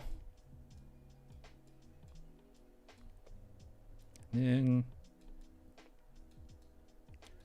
just start to shape the light in that way. Maybe even a little bit more.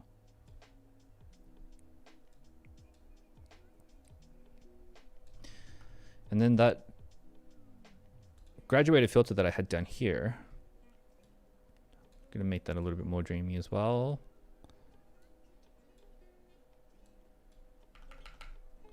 Cool.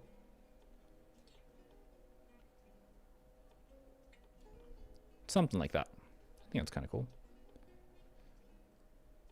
Does it have the anime saturation that I'm looking for? I don't know, eh? What if I do this? That's not bad, actually. Yeah.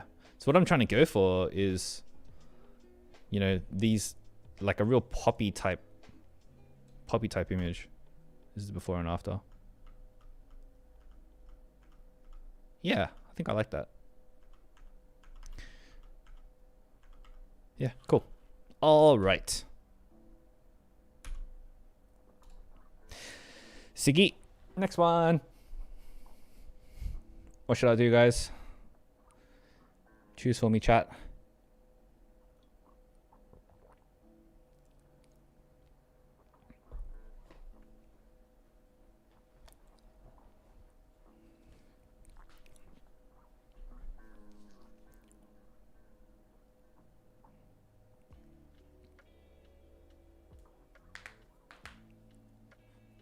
So many varied ones.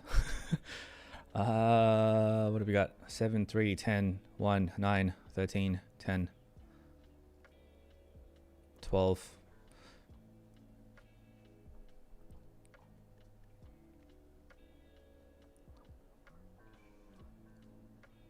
Already did 4.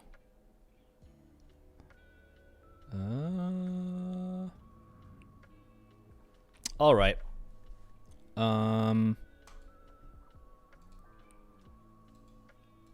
Yeah, let's do the set. So these 4 are shot from Shibuya Sky. It's my friend Miyu. Blue Hour, my favorite. I'm not sure about this image because it doesn't kind of suit the rest of them. The rest of them are very like edgy and a little bit like non-standard, whereas this one feels a bit standard to me.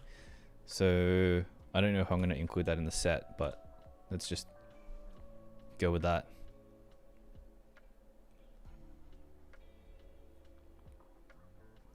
Yeah, Shibuya Sky is awesome, especially if you shoot upwards. You can just, it's just like all sky and then like the bottom's just people. Super nice.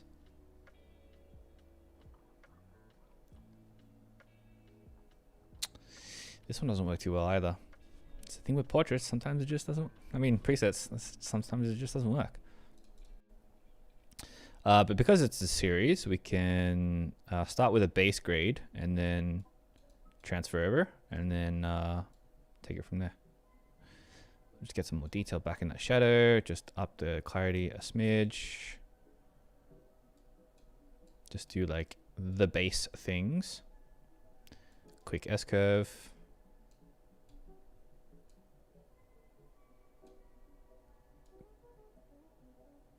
Quick clip. Yeah, Shibuya Sky is great. I love Shibuya Sky. It was like, it only just opened up when I was back in Tokyo. But yeah, it's just super, super nice. I like my blues to be a little bit more cobalt. Also like them to be a little bit darker. I think those yellows are a little bit too yellow. Let's make them orange. Orange and blue, great contrasting color combination. Need to be in Tokyo first. Story of my life.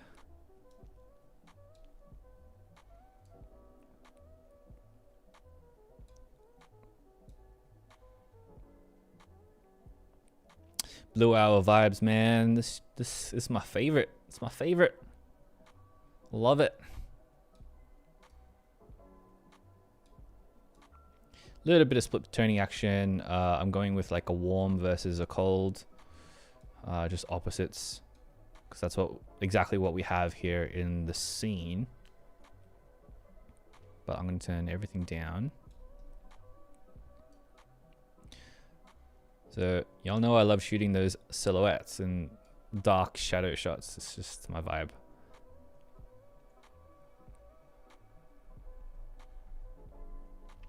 You prefer shooting landscape or portraits? I like shooting both. I like shooting everything, all the things. I like shooting them because, you know, it's good to practice. It's good to have exposure to different styles of photography. It's good to constantly try and push your creativity in different directions. And especially with portraits, you get the bonus of meeting new people and making friends and and all that kind of good stuff.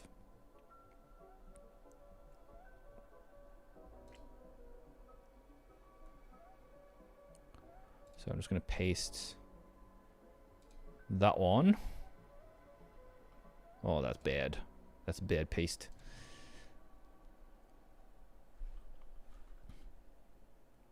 Probably too dark on that one. All right. Let's fix this up really quick.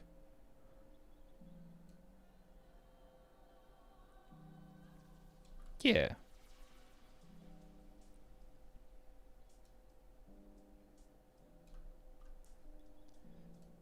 I think I like a little bit more purple tinge to it. It's good. Usually what I'll do with portraits that are like directly straight on is like get rid of the blemishes and all that kind of stuff, but because she's in shadow, she doesn't really need it.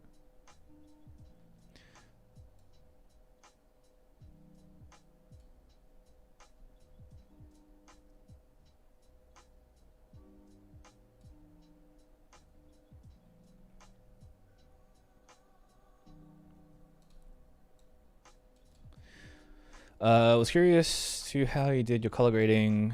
Have you ever done split or double split comp or triadic? Yeah, so I typically do complementary and analogous color schemes just because that's what looks nice to my eye. Triadic stuff is cool, but if done incorrectly can go pretty horribly wrong pretty quickly. But yeah, there are some people that make it work there, so definitely give it a go. So here I'm just trying to get like the detail in her face. I probably want to just like locally adjust it just a smidge. Let's see. But this kind of stuff can get real sketchy real quick because when you add too much, it looks fake. So I think something subtle. That looks okay if I turn that on and off. Like you want to push it, but you want to push it to the point where it's like not fake.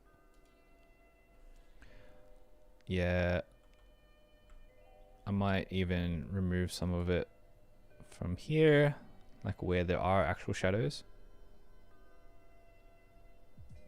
Like these changes are so subtle, you won't be able to see them on stream for sure, but they make all the difference. Quick before and after, if my computer loads.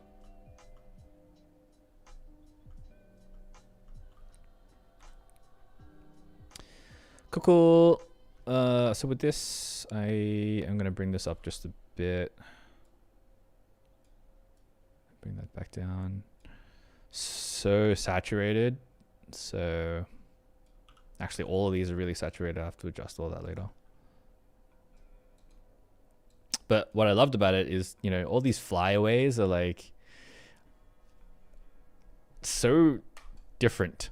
Like you typically get portraits that are like really pristine, really clean, really, you know, meticulous to detail, but I love that this is so like raw. It was super windy up there, by the way, which is kind of why. What I want to do is, because I'm going to be posting these as a set, I want to do a crop, and I'll crop all of these right now just so that we can get a visualization of it. Thanks for hanging around, Nilla.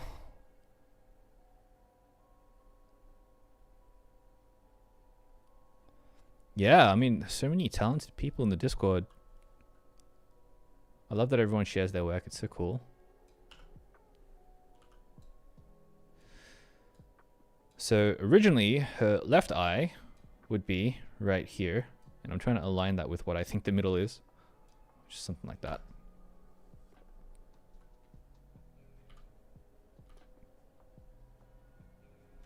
Yeah, I really don't know about this image.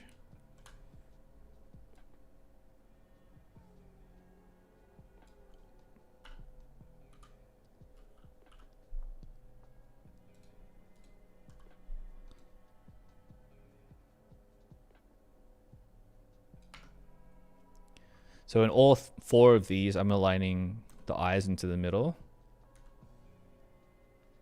Except for, obviously, this one. Actually, could I do it for this one? Would it look good? I wonder.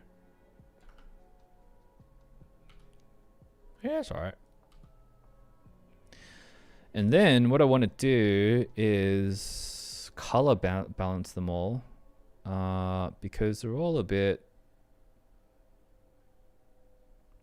little bit too saturated. I think that's okay.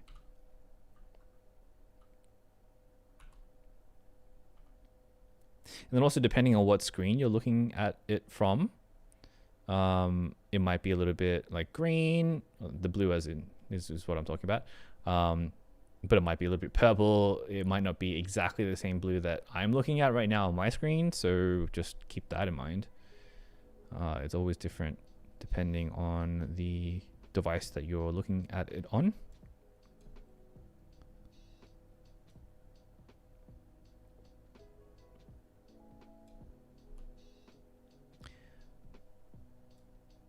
Something like that. Oh, hey Mike. Yep, 2 hours. Almost to 2 hours. Getting there. I think I'm only gonna do a couple more after this, and then I'm done. So I'm just trying to exposure match and color match at the same time because they're going to be part of the same set. So I think this one is like too teal.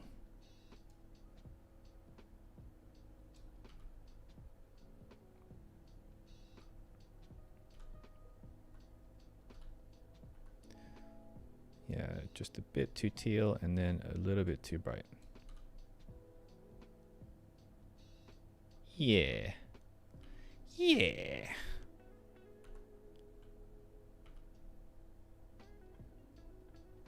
This one's a little bit too bright.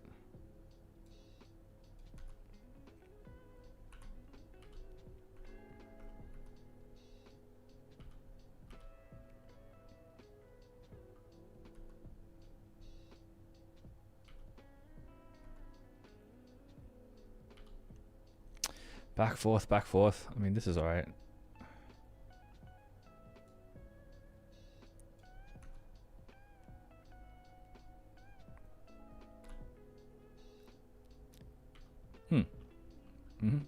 Okay, cool.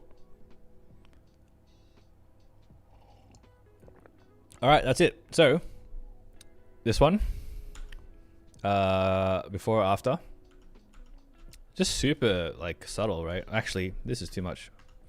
This is too much orange. It's too much. It's too hot. But before and after.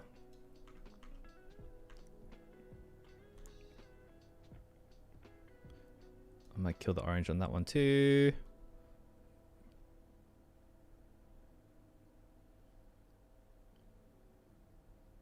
Thank you. Have a good weekend as well.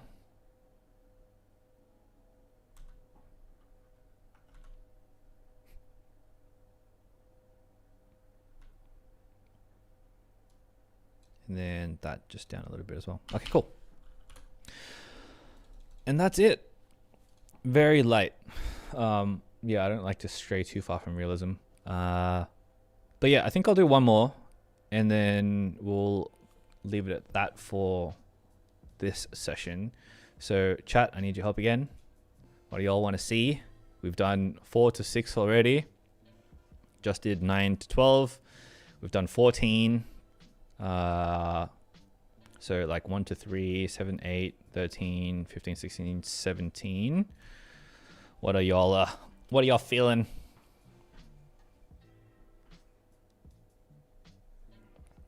Just woke up and YouTube not notify me that. Oh, really? Damn. Yeah, YouTube notifications are janky, huh? I see you are a slow drinker of tea. You're not wrong. I guess I am a slow drinker of tea, huh? Lol.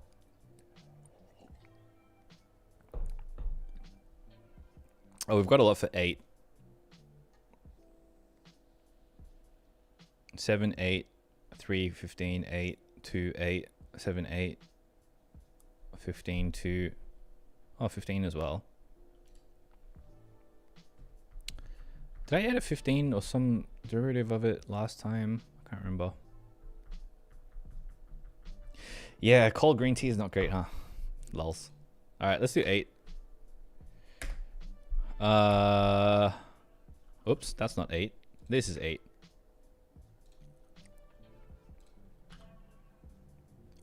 All right. All right. So this is another thing that was really tricky when I was shooting this, and I explained this before. But if I just took one step to the left, not that I could have in this instance because of the space limitation, this middle portion of the Torii Gate would have lined up with the middle of Fuji, which is just ever so slightly off, and that just, it gets me. It gets me. So yeah, little details like that make the difference. All right. Since we haven't used presets at all this particular series, actually no, well, we're gonna leave that panel open because in the middle is nicer, but we're not gonna use presets in this one. Let's see. Basic tone. Gonna get some of the detail back in Fuji-san there. Gonna get some detail back in the foreground. This is how it looks like, by the way.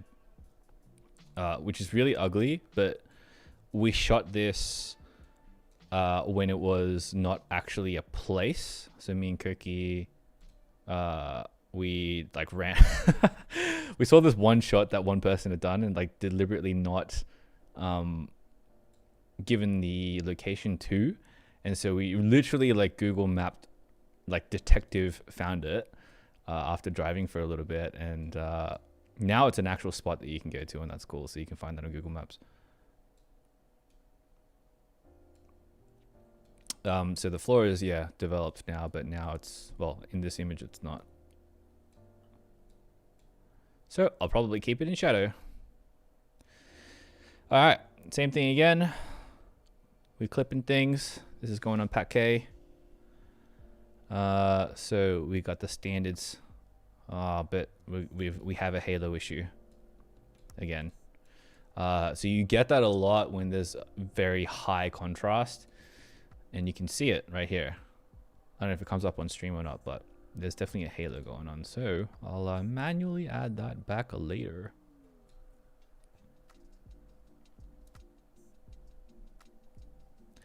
One thing I do want to do, in this instance, I'm going to leave calibration because I really like the natural colors that are going on, and there's not a large range. Typically, I'll do calibration quite heavily if there's a lot of different colors going on, but right now it's just like I shot this in fall, and so a lot of it's just warm hues and this one shade of blue. Yes, this shot's actually going to be in my next rollout of my prints. So I do like Japan prints, and yeah, I think it'll be in the next collection. Oranges are good. Whoops, oranges are good. I want to take these yellows and move them more into orange, just so it's orange and blue as a contrast. I'm gonna actually turn this down just a little bit. Oh, cool. There was a little Skyrider chemtrail thing. Same kind of thing with the toning. I'm gonna give it a warm highlight tone. Maybe something gold, because it's not quite sunset yet.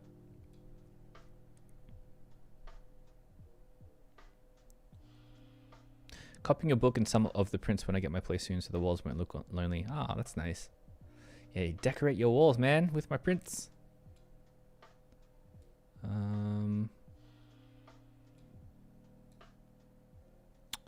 Let's see. A little bit of blue shadow. Maybe like 7. That's all right. 4? 4. 10? I'm just saying random numbers now. A little bit of a vignette. Same kind of thing. These are my settings for like vignetting all the time, by the way, just because they're the most natural looking. So if you have a look, this is what it does if I go extremes. But it's very gradual. It's very smooth. So, yeah. Do some of this masking. There's only really 2 points of interest here.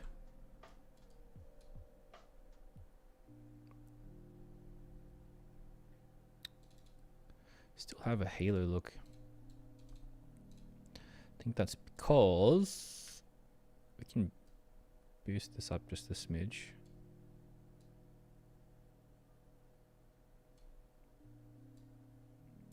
The contrast. There's so much contrast.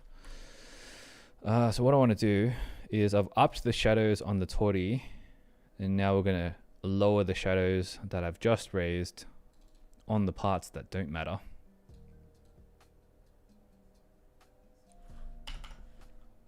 And then we're going to crop it so that I know what it looks like for the IGs.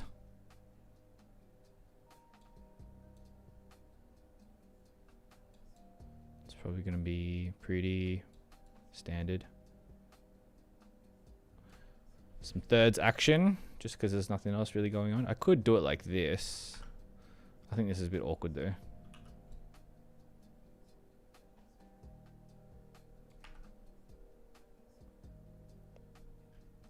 And then now I'm just noticing like, even though it's straight-ish, the perspective doesn't show it to be straight. So I want to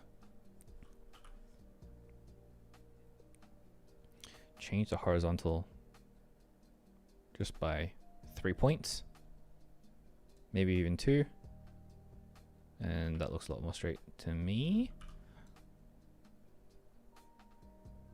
Yeah, cool, cool, cool. Quick before and after.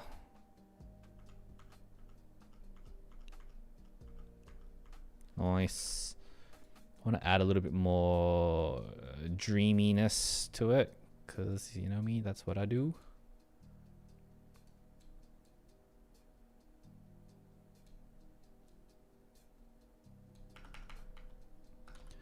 Then a little bit of texture on Fujisan.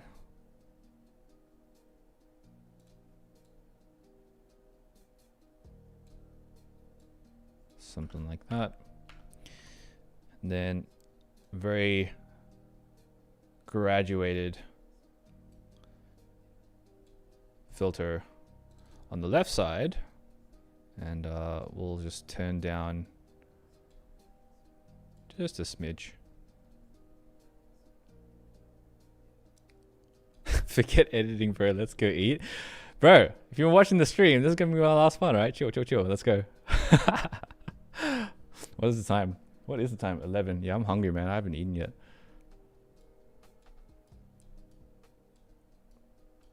I'll give you a call after this, Ben.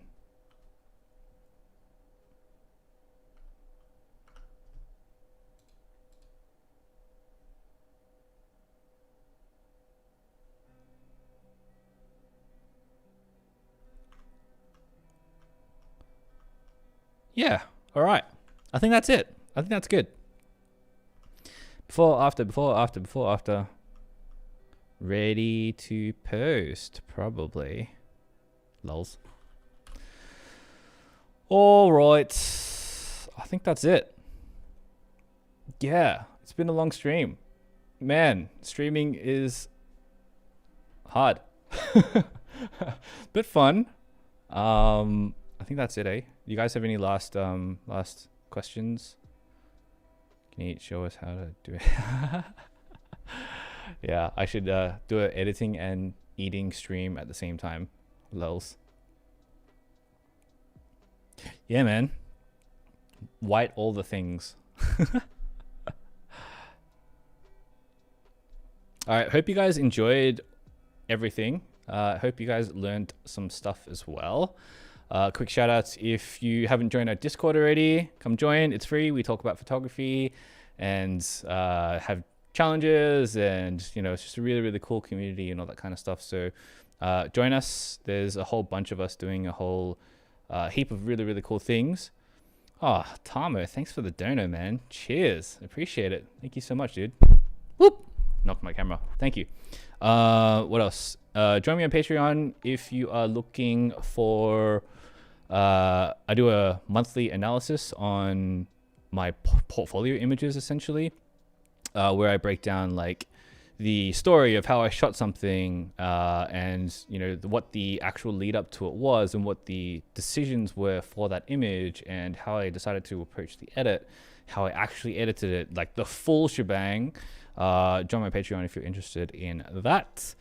Of course, you're already on this YouTube channel, so subscribe if you haven't already, and let me know what you guys want to see next time from next live stream, because always up for more suggestions and those kind of things. Yeah, I think that's it. Give Ben a proper role in Discord. Pleb. Kidding. Yeah. Thanks, Mike. Thanks, Maria. Thank you, everyone, for hanging out with me. Yeah, until next month, I guess. Yeah. All right. Catch you all later. Bye.